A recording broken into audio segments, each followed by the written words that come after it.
मार्ग में, एक सूत्र में बांधती है।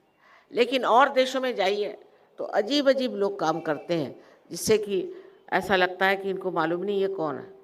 जैसे बाल सब काट लेंगे, कहीं यहाँ से तुर्रे निकाल लेंगे, कहीं कुछ अजीब से कपड़े पहन लेंगे, कहीं कुछ समझ में नहीं आता। औरतें आदमियों जैसे कपड़े पहनेंगे, आदमी औरतों जैसे कपड़े पहनेंगे। वो सोचते हैं ये सब करने से वो कोई विशेष हो जाए। उससे कोई विशेष क्या होना है? ये तो सिर्फ पागलपन है, और वो भी ऐसा पागलपन कि अब क्या करें और कैसे अपने को स्थापित करें कि हम कोई चीज़ हैं। यहाँ तक है कि जो देश बहुत समृद्ध है, ऐसे देश जो कि हम कहते हैं स्वीडन है, स्विट्ज़रलैंड है और इस तरह के जो देश हैं, वहाँ के जो जवान लोग हैं, जवान क्या 40-40 साल के तक लोग वहाँ पर आत्महत्या कर रहे हैं। इतना पैसा है, सब कुछ है, आप आत्महत्या क्यों कर रहे हैं? वहाँ से लोग आते हैं कभी-कभी लंदन में मुझे मिलने, तो मुझे कह ले माँ ये बताओ कि हमारा मन करता है हम आत्महत्या करें। हमने कहा क्यों? कह ले जीना किस चीज़ के लिए? हमें क्या करना है? जी करके क्या करना है? ये तो सभी लोग इस तरह से जी रहे हैं, हम ऐसा जीना नहीं चाहते। हमारा क्या महत्व है? हमारी क्या ज़रूरत है? इससे अच्छा हम मर जाना चाहते हैं। जहाँ की ये चरम सीमा पर पहुँच गया है ऐश्वर्य, जहाँ लोग सोचते हैं हमारे पास बहुत कुछ आ गया, अब हमें नहीं चाहिए, बहुत हो गया, तभी ये तत्व हमारे अंदर जागृत होता है, जहाँ हम खोजते हैं। और खोजने का जब तत्व शुरू हो गया, उसे हम कहते हैं कि यही अब एक साधक होगा। ऐसे बाहर बहुत ज़्यादा साधक हैं, इसमें कोई शक नहीं, पर यहाँ से आपने बहुत सारे गुरुओं को एक्सपोर्ट कर दिया, उनको खा रहे पी रहे, उनको बेवकूफ़ बना रहे। लेकिन आप हिंदुस्तानी, आपको सोचना चाहिए कि हिंदुस्तान वास्तव में एक महान योग भूमि। हाँ, हमारे यहाँ देशद्रोही बहुत है, हमारे यहाँ खराबियाँ बहुत है, लेकिन बहुत कहने पर भी अगर देखा जाए तो फीसदी परसेंटेज उसका बहुत, और ये लोग सब ठिकाने लग जाएंगे। इसकी जो महत्ता वो सोचनी चाहिए कि इस देश में बड़े बड़े संत साधु हो गए, और वो जो कह गए हैं वो सिद्ध करने के लिए आप आए हो। आप आज जिस संसार में जो आए हुए हैं, आपको वो चीज़ सब प्राप्त होने वाली है जो जो आपको अभी वचन दिया गया। आपके ऊपर ये जिम्मेदारी है। देशद्रोहियों को भूल जाइए, गलत लोगों को भूल जाइए, दुष्टों को भूल जाइए, उनका तो कोई इलाज नहीं। नामदेव ने कहा है कि दुष्ट होता है और दुष्ट रहता है, उससे दूर ही रहना चाहिए। खा कि जैसे मक्खी है, मक्खी अगर किसी खाने पर बैठ जाए तो उल्टियाँ करो, और कहीं गलती से मक्खी खा ली, वो मर भी जाएगी तो भी आपको मार डाले। इसी तरह से दुष्ट लोग होते हैं, उनसे मेरा मतलब नहीं। मेरा मतलब उन लोगों से है कि जो सर्वसाधारण समाज में अच्छे लोग हैं और जो समझ नहीं पाते कि वो ज़िंदगी में क्यों है। बहुत से लोग इसलिए भी खराब हो जाते हैं क्योंकि उनको कोई सहारा नहीं रहता। अपना ही सहारा हमें खोजना है। हमें किसी गुरु के पास जाने की ज़रूरत नहीं, कुछ नहीं, आप ही अपने गुरु होने वाले। आप ही को अपना मार्गदर्शन मिलने वाला है, और उस मार्गदर्शन में चलते चलते आप समझ जाएंगे कि आप हैं क्या। आप कोई कम चीज़ नहीं, विशेषता एक मानव स्वरूप है, और आप पैदा हुए इस भारत भूमि पर जो एक महान योग भूमि है। मेरा विश्वास करिए कि महान योग भूमि है ये। इसके ज़र्रे ज़र्रे में चैतन्य भरा हुआ है, इसके कण कण में चैतन्य भरा हुआ है। और जब आप जागरूक हो जाएंगे तो आप समझ जाएंगे कि आज जिस पृथ्वी पर आप बैठे हैं, ये पृथ्वी कितनी महान है, और इस महानता के जो आप एक उसमें नागरिक हो गए हैं, इसका कारण आपने भी कुछ बहुत पुण्य कर्म किए हैं, नहीं तो यहाँ जन्म होना आसान है। उसी वक्त परीक्षा के लिए भी बहुत से दुष्ट लोग भी पैदा होते हैं, कोई हर्ज नहीं। जितने भी दुष्ट आ जाएं, जब आप जागरूक हो जाएंगे तो उनकी दुष्टता ही सामने नज़र आ जाएगी, वही दुनिया के सामने गिर जाएंगे। ये बड़ी बड़ी बातें नहीं हैं, ये असलियत है, और ये सब कुछ आपके अंदर है। आप कहेंगे कि माँ आप तो बड़ी अजब बातें कर रही हैं। सारी दुनिया ही अजब हो जाती है जब आप एक बार आत्मदर्शन पा लेते हैं। सारे संतों को आप समझ लेंगे, सारी जो जो बड़ी बड़ी बातें आपने सुनी हैं और देखी हैं और पढ़ी है, वो सारे नज़र आने लग जाएगा। अभी तक तो आप सिर्फ शब्दों के जालों में फंसे हो। एक तरह का ऐसा व्यक्तित्व आपका बन जाएगा कि दुनिया देख कर हैरान होगी कि अरे ये तो कल का वो, आज इसको क्या हो। ये जो अनुकंपा है, इसका आज तक किसी ने उपयोग ही नहीं किया। इस शक्ति को किसी ने इस्तेमाल ही नहीं किया। आज तक प्रेम की शक्ति किसी ने इस्तेमाल नहीं करी। कुछ ना कुछ भेद करने की शक्ति कि चलो कुछ नहीं तो तुम ये अलग हो, तुम अलग हो, तुम इनसे लड़ो, तुम उनसे लड़ो। पर प्रेम की शक्ति में सबसे बड़ी बात यह है कि आप सब एकजुट एक साथ बन जाते हैं। आज आप जानते हैं कि सहयोग 65 देशों में बहुत ज़ोरों में चल रहा है, और पता नहीं है तो लोग कह रहे हैं कि इससे बहुत ज़्यादा देश है, लेकिन जो बहुत ज़ोरों में सहयोग चल रहा है 65 देश है। और इन 65 देश के हर एक सहयोगी आपके अपने नज़दीकी है। जैसे ज्ञानदेव ने कहा है, तेची सोएरी को होती, वही आपके रिश्तेदार हो जाएंगे और आप हैरान हो जाएंगे कि कहाँ से सब जुट गए मेरे, ये सब मेरे रिश्तेदार कहाँ से जुट गए। जो असली रिश्तेदार, उनको आपके प्रॉपर्टी से मतलब नहीं, आपके पर्स से मतलब नहीं, सिर्फ आपके प्यार से मतलब है। इस प्यार की दुनिया में उतरना ही बहुत ज़रूरी है। जब तक इस प्यार की दुनिया को नहीं जानिएगा, आप अपना भी महत्व नहीं समझ सकते कि आप कितने महान हैं। इस प्यार की जो शक्ति है, उससे आप सारे संसार को समेट सकते हैं, क्योंकि आपके अंदर एक नई चेतना जागृत होती है, और उस चेतना को हम सामूहिक चेतना कहते हैं, कलेक्टिव कॉन्शियसनेस, जिससे कि आप दूसरों को महसूस कर सकते। जैसे कोई आदमी आपके सामने आ जाए, वो तबीयत, अभी जैसे ये महाशय आए थे, फ़ौरन मैं समझ गई इनको क्या तकलीफ, पर वो मचलने लग गए, आफत करने लग गए, नाटक करने, कोई ज़रूरत नहीं। मैं समझ गई इनको क्या तकलीफ़ है, और वो तकलीफ़ ठीक हो सकती है यहाँ मचलने से नहीं, सहयोग करने से। सहयोग करें तो उनकी तकलीफ़ें सारी दूर हो जाए। लेकिन वो यहाँ नाटक करने आए थे, करने दें, लेकिन उससे कोई फ़ायदा नहीं होगा। फ़ायदा होगा जब आपकी कुंडलिनी जागृत हो करके आपको इस परम शक्ति से एकाकारिता दे। मेरी बातचीत, भाषण से भी फ़र्क नहीं पड़ेगा। फ़र्क पड़ेगा सिर्फ इस घटना से। इसको एक्चुअलाइजेशन कहिए, इसका साक्षात होना चाहिए। जब इसका साक्षात होगा तभी आपको अपना भी साक्षात होगा, और आप समझ लेंगे कि आपको मैं जो बात बता रही हूँ वो एकदम बिल्कुल सत्य है।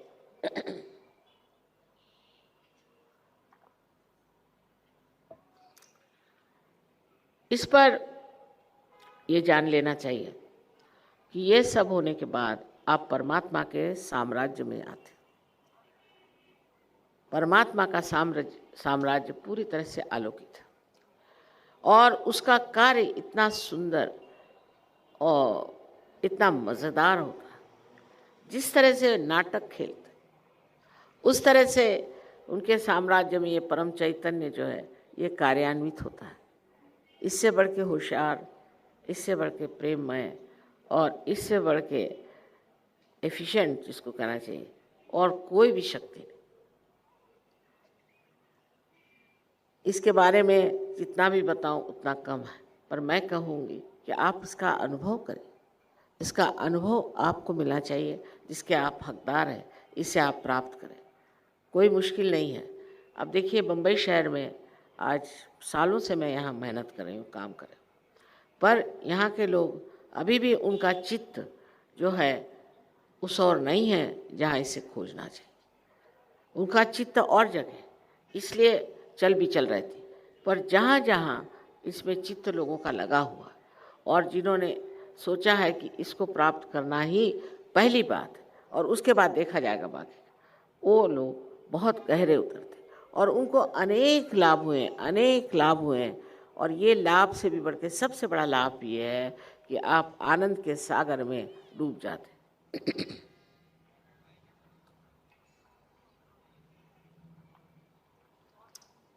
हिंदुस्तान में तो इतना नहीं, फिर बाहर आप रास्ते पे चलिए तो ऐसा लगता है कि ये लोग किसी स्मशान भूमि से लौट रहे हैं। ऐसी शक्लें गिरी हुई, ऐसे दुखी लोग, कभी मैंने उनको हंसते देखा नहीं। ये जो दिमाग में बात बैठी हुई है कि हम बड़े दुखी हैं और हमारे अंदर बहुत सारी विनाशकारी शक्तियाँ कार्यान्वित हैं, ऐसे दिमागी जमा खर्च से ही ये लोग दुखी। पर ऐसी कोई बात नहीं। ये सब समझते ही नहीं कि हमारे अंदर छिपी हुई अनंत की शक्ति जो है, उससे नहीं कि हम खुश हो जाएंगे, पर आनंद के सागर में डूब जाएंगे। आनंद अकेला अपने जगह एकमेव है, उसमें सुख और दुख जैसी चीज़ है, सिर्फ आनंद। और आनंद में आप मग्न हो जाते, आनंद में आप मस्त हो जाते। इसलिए कोई सी भी तरह की दिखने वाली विपत्ति, जिसे लोग बहुत बड़ी विपत्ति समझते हैं, कुछ भी नहीं, चुटकी से ठीक हो सकती। ये सारी शक्तियाँ आपके अंदर है और ये शक्तियों को आप प्राप्त कर सकते हैं। उसके लिए कोई मेहनत करने की ज़रूरत नहीं, उपास तपास करने की ज़रूरत नहीं, कुछ करने की ज़रूरत नहीं। पिछली मर्तबा भी यहाँ प्रोग्राम हुआ था, बहुत से लोग आए थे और बहुतों ने इसे प्राप्त किया। प्राप्त करने के बाद भी मैं कहती हूँ, इस बार पहली मर्तबा मैंने देखा कि बम्बई के अखबारों ने कुछ तो अच्छा लिखा, नहीं तो वो तो हमेशा ही उल्टा सीधा लिखते थे। पहली मर्तबा अखबारों के भी दिमाग खुले और उन्होंने लिखा कि बहुत लोगों ने हाथ ऊपर किए और बहुत लोगों को अनुभूति। उसके बाद बहुत से लोग आए भी और अब भी हम लोग एक पूरी तरह की व्यवस्था किए हुए हैं कि ये होने के बाद भी जैसे कोई चीज़ अंकुरित हो गई तो इसको आगे बढ़ाने के लिए भी हमारे पास यहाँ सेंटर्स हैं। ये ऐसा नहीं कि इंट्रोडक्शन लेक्चर हो गया उसके बाद आपको पैसा देना, बिल्कुल पैसे से कोई मतलब नहीं। आप जाइए और अपने को एक वृक्ष के समान वृद्धिंगत करिए, बढ़ाइए। ये बहुत आसान चीज़ है, उसके लिए पैसा कौड़ी देने की कोई बात ही नहीं है। हाँ, अब जैसे यहाँ पर है, ये इलेक्ट्रिसिटी को पैसा दिया गया होगा या कुछ और चीज़ों को दिया गया होगा, दूसरी बात है। पर आपके आत्म साक्षात्कार और आपका आत्मोत्सर्ग, अपने आत्मा के जो प्रकाश है उसको अपनी चेतना में बढ़ाने के लिए आपको कोई पैसा देने का, वो तो अपने आप ही बढ़ता है। इसीलिए ये अत्यंत शुद्ध जो आपके अंदर चीज़ है वो है आपकी आत्मा, इसे आप प्राप्त करें। आज तक वो एक साक्षी स्वरूप होकर ही बैठे हुए थे, देख रहे थे, अब वो आपके चित्त में आ जाए और उसको आते ही आपकी उत्क्रांति की जो आज स्थिति मनुष्य की है वो अति मानव की स्थिति में पहुंच जाए। ये बिल्कुल झूठ बात नहीं है और ये होने का समय आ गया है। इसमें हो सकता है कि अगर कोई आपको बीमारी हो या कोई आपके दिमाग में और फितूर हो या कोई गुरु ने आपकी थोड़ी कुंडलिनी खराब की हो हो सकता है कि आज ही जागृति न हो, कोई हर्ज नहीं। पर आज तक मैंने देखा नहीं कि सहयोग में कोई आया हो और वो कहता हो कि नहीं हुई कोई चीज़। एक दो बार आपको आना पड़ेगा सेंटर्स पे। वो सेंटर्स भी हमारे सीधे साधे हैं, क्योंकि हमने कोई पैसे तो लिए नहीं हैं, तो बहुत सीधे साधी जगह किसी स्कूल्स में या कहीं जैसे भी सेंटर्स बने हैं, आप कृपया पधारें और पधार कर इसे प्राप्त करें। अपने आत्म साक्षात्कार का पूरी तरह से मान रखना, ये आपको आपके लिए बाध्य है, बंदी। ये अगर आपने मान नहीं रखा अपना, तो कौन आपका मान रखेगा? जिसने अपने आत्मा ही का मान नहीं रखा, उसका कैसे मान हो सकता? पर अगर आपने अपने आत्म साक्षात्कार को मान्यता दी और नम्रतापूर्वक इसे स्वीकार किया, तो ये चीज़ ज़रूर घटित होगी और घटित होकर के आप स्वयं को पाइएगा कि आप कहाँ से कहाँ पहुँच गए। अब ये कहना है कि किस तरीके से आपको बुलाया जाए, किस तरह से आपको पाचारण किया जाए, आमंत्रण दिया जाए, ये तो मुझे समझ में नहीं आता। जैसे कि कुछ कुछ शहर ऐसे हैं कि जहाँ बगैर बुलाए ही हज़ारों लोग आ जाते, बगैर कुछ कहे ही सहयोग में आ गए। लखनऊ जैसे शहर में जहाँ लोग खाना पीना मौज करना ही जानते हैं, वहाँ हज़ारों लोग सहयोगी हो गए। 30 IAS ऑफिसर एक ही बार में गए, सहयोगी हो गए। यहाँ कोई IAS ऑफिसर आएगा क्या? मुश्किल काम। ऐसे ही करेला नीम चढ़ा। मुंबई शहर की हवा ही कुछ खराब है और इस खराब हवा में कोई सी भी चीज़ होती है वो बड़ी मुश्किल से होती है।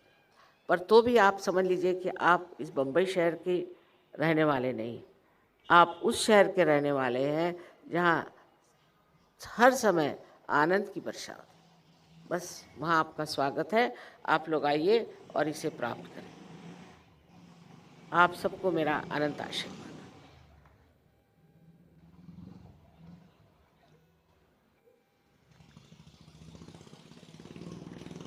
अब कुंडलिनी के जागरण का कार्य ज़्यादा से ज़्यादा 10 मिनट लगते हैं, उससे ज़्यादा नहीं।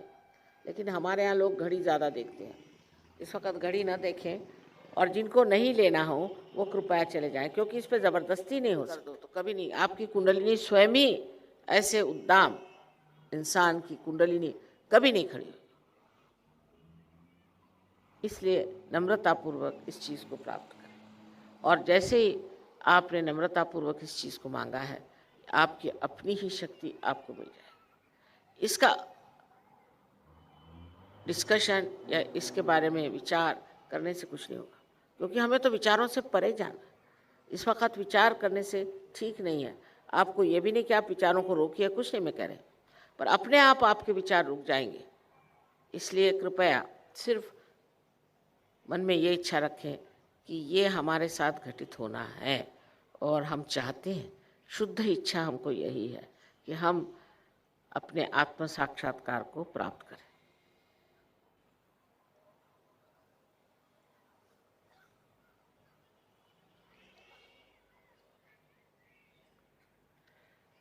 बसून घ्या, इकडे जागा आहे, उभं राहून होणार नाही, कृपा करून जरा आगे आ जाइए तो वो लोग भी बैठ जाएंगे।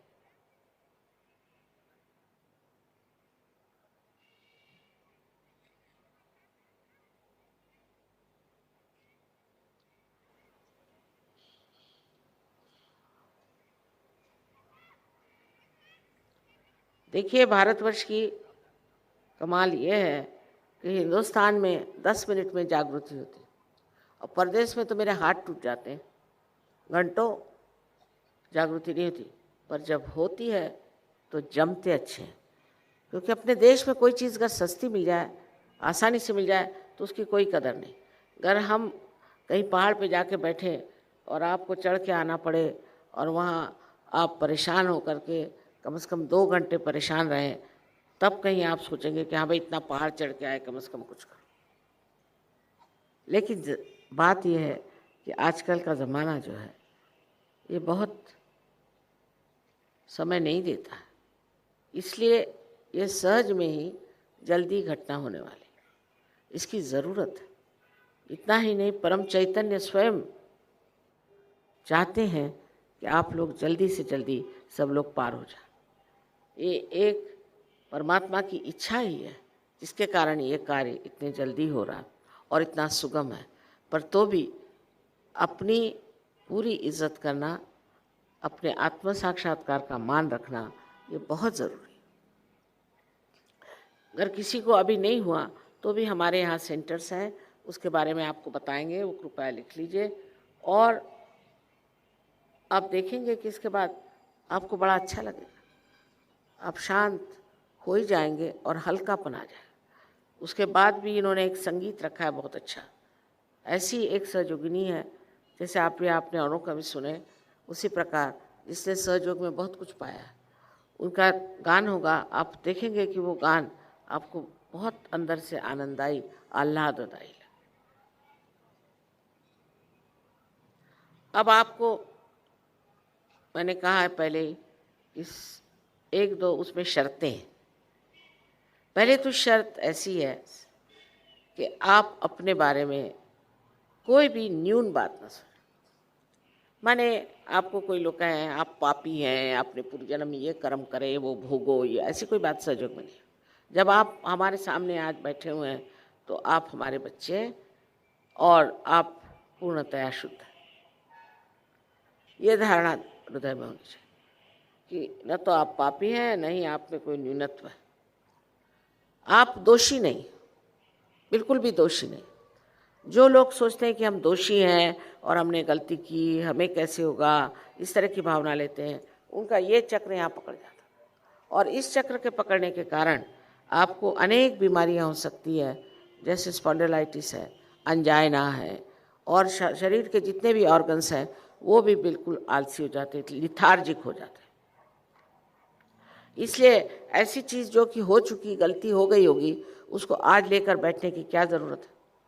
इस तरह की मिथ्या चीज़ को लेकर के आप अपने को दुख कर दे रहे हैं, तो मेहरबानी से आप अपने को माफ़ कर दीजिए।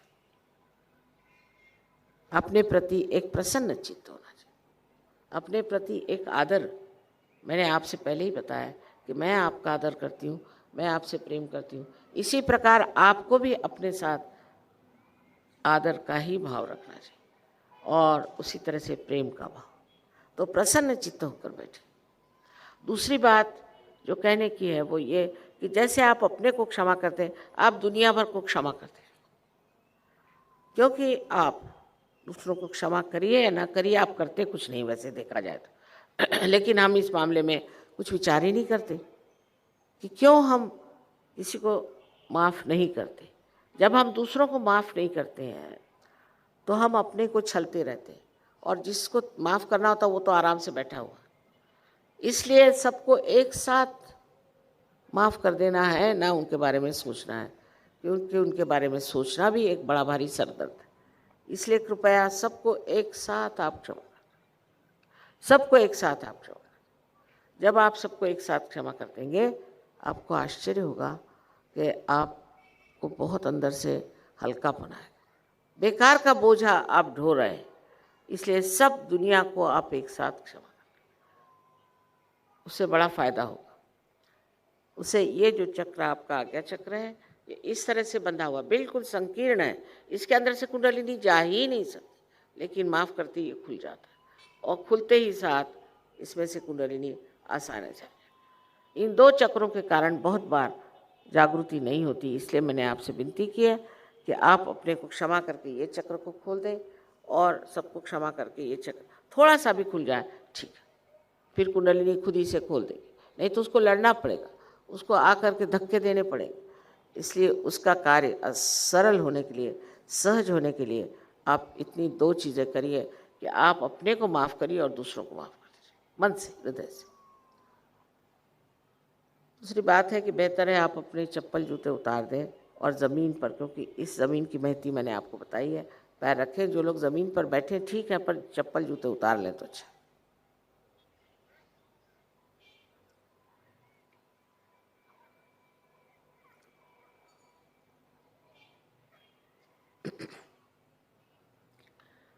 अब मैंने आपसे कहा था कि इन 5 उंगलियां, 6 और 7 यहाँ चक्र है, और यहाँ पे 6-7 चक्र हैं, ये सिंपैथेटिक नर्वस एंडिंग्स है। तो दोनों हाथ इस तरह से आप मेरे ओर करें, दोनों हाथ।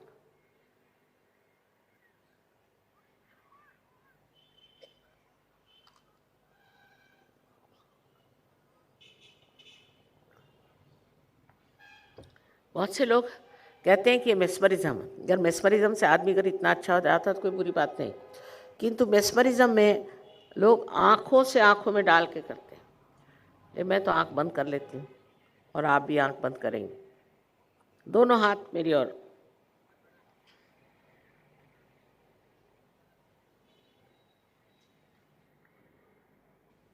अब सर को थोड़ा नीचे झुका करके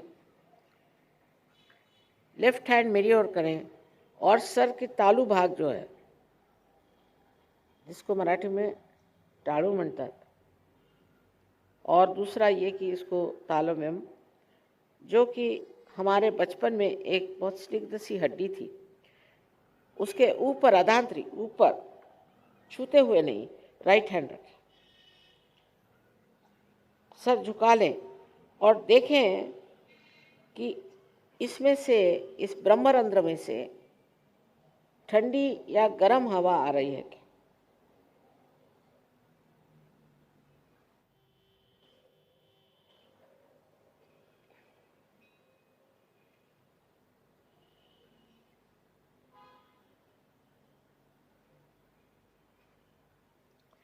शंका नहीं करने की।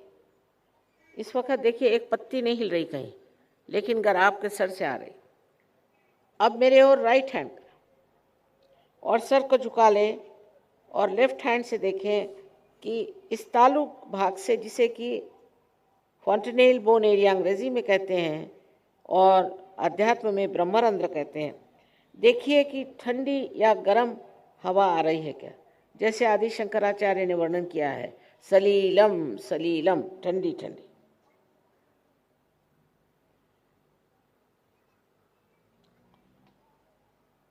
अब फिर से लेफ्ट हैंड मेरी ओर करें, और राइट हैंड फिर से तालू में रखें।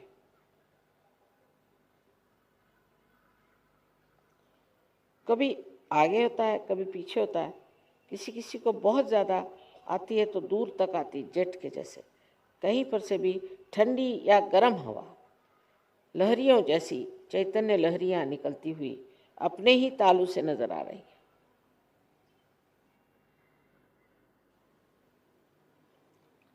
अब दोनों हाथ मेरी ओर फिर से किया जाए।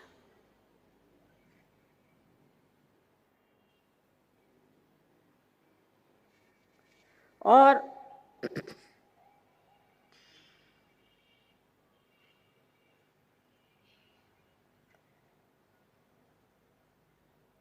अगर ये इसमें से गर्म हवा आ रही थी तो इसका मतलब ये है कि आपने माफ़ नहीं किया अपने को या दूसरों को आपने माफ़ नहीं किया।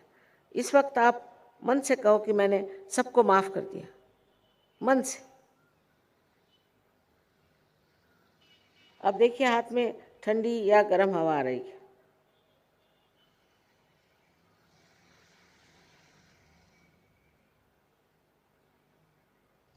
अब आप मेरी ओर देखिए और निर्विचार हो जाइए, विचार मत करिए। आप कर सकते हैं अगर आप शंका न करें, प्रयत्न करें निर्विचार होने का।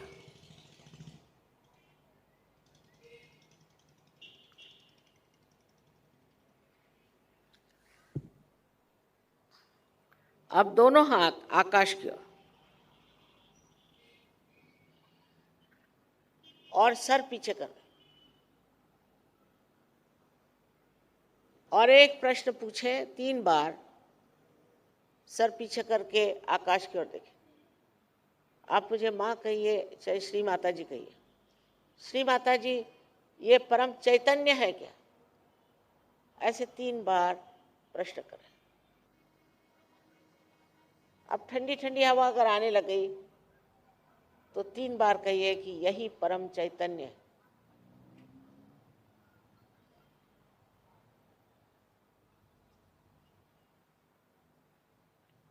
तीन बार।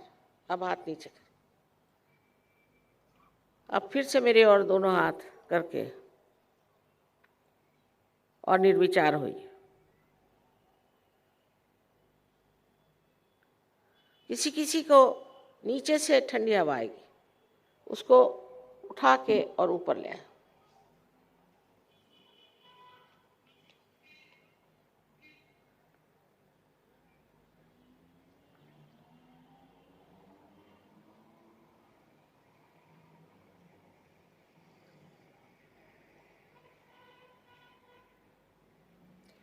अब जिन लोगों के हाथ में, उंगलियों में, तलवे में या ब्रह्मरंध्र से ठंडी या गर्म हवा आई हो, वो लोग सब हाथ ऊपर करें, दोनों हाथ।